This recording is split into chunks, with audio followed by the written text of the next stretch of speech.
یہاں پر میں 3 وظیفے ایسے بتاؤں گا انشاءاللہ جو ٹاپ آف دا لسٹ 3 وظائف ہیں مصیبت اور پریشانی میں تکلیف دور کرنے کے لیے، سنت وظائف آپ صلی اللہ علیہ وسلم کی طرف سے تعلیم فرمائے ہوئے۔ آپ صلی اللہ علیہ وسلم نے ارشاد فرمایا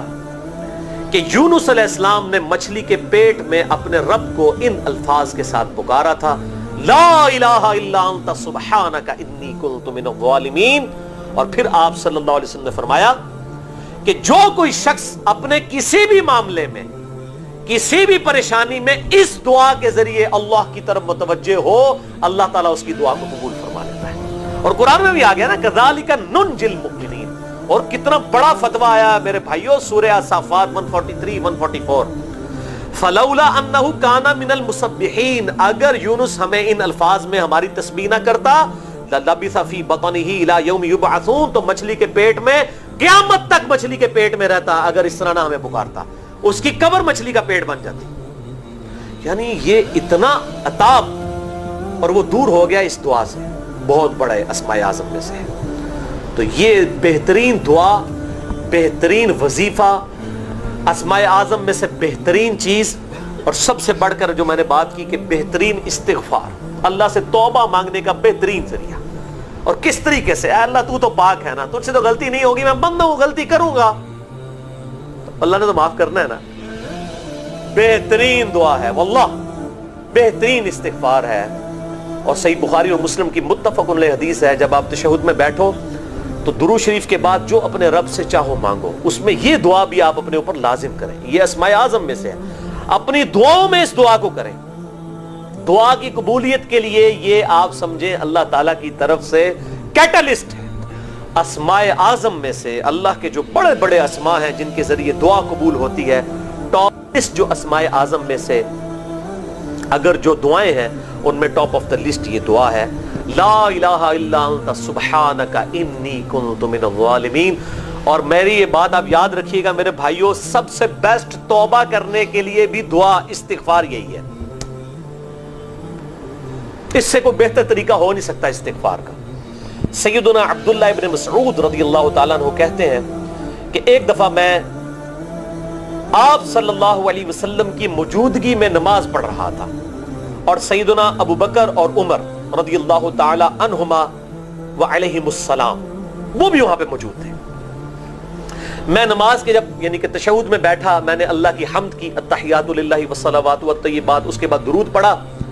اور اس کے بعد میں نے دعا مانگنا شروع کی تو آپ صلی اللہ علیہ وسلم نے ارشاد فرمایا، سل تعطا سل تعطا، مانگ تجھے دیا جائے گا، مانگ تجھے دیا جائے گا۔ یعنی جو درود شریف اور ذکر کے ذریعے متوجہ ہوتا ہے اللہ تعالیٰ اس کی دعا قبول کرتا ہے۔ اور پھر ابن مسعود ادھر ہی روایت کرتے ہیں، ساتھ ہی جامع ترمذی میں دوسری حدیث ہے صحیح سند کے ساتھ،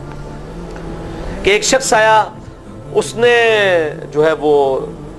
نماز کے دوران حمد و درود کے بغیر ڈائریکٹ اللہ سے مانگنا شروع کر دیا۔ تو جب وہ فارغ ہوا آپ صلی اللہ علیہ وسلم نے اسے بلا کر کہا کہ سائل تو نے مانگنے میں جلدی کی، تجھے چاہیے کہ جب دعا مانگنے لگے پہلے اللہ کی حمد بیان کر، پھر مجھ پر درود پڑھ، اور پھر اللہ کی طرف متوجہ ہو۔ دوسرا وظیفہ انس ابن مالک کہتے ہیں اور سعد ابن ابی وقاص کہتے ہیں رضی اللہ تعالی عنہما وعلیہم السلام کہ آپ صلی اللہ علیہ وسلم کو جب کبھی کوئی تکلیف یا پریشانی پہنچتی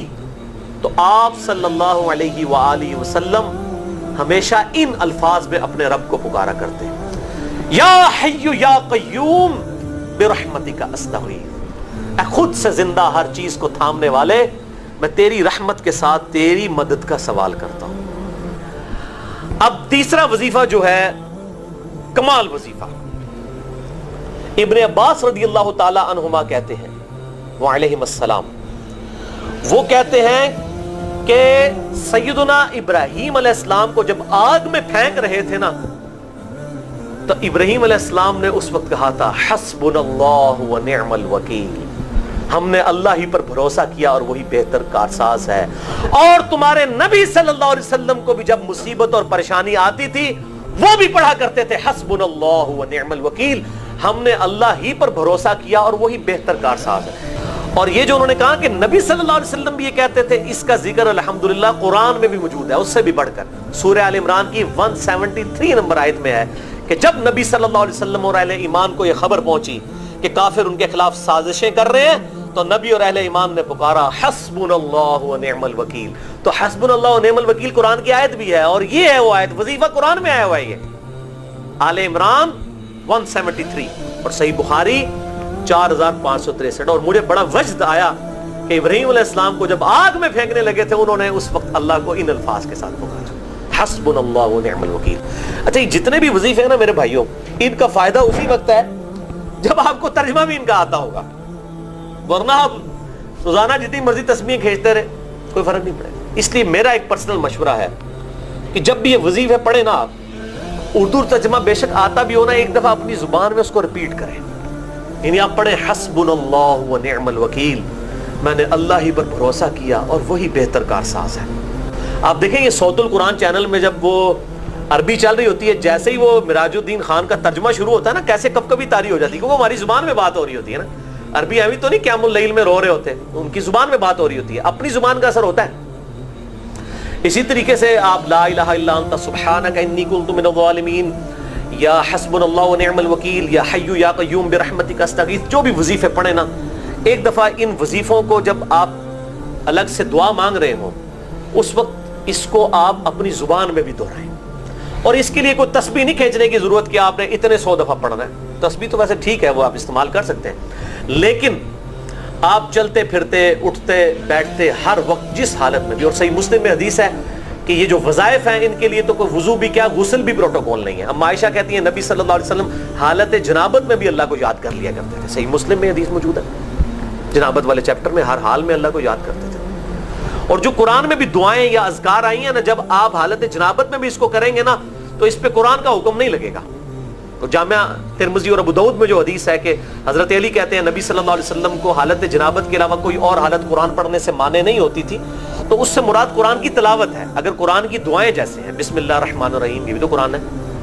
سبحان اللہ بھی تو قرآن ہے, الحمدللہ بھی تو, یہ اذکار جو ہے نا جب آپ اذکار کی نیت سے پڑھ رہے ہوں گے پھر یہ قرآن نہیں شمار ہوں گے, ذکر شمار ہوں گے. اور اس کے لیے نہ وضو پروٹوکول ہے اور نہ غسل کا ہونا ضروری ہے, ہر حال میں اللہ کو یاد کریں.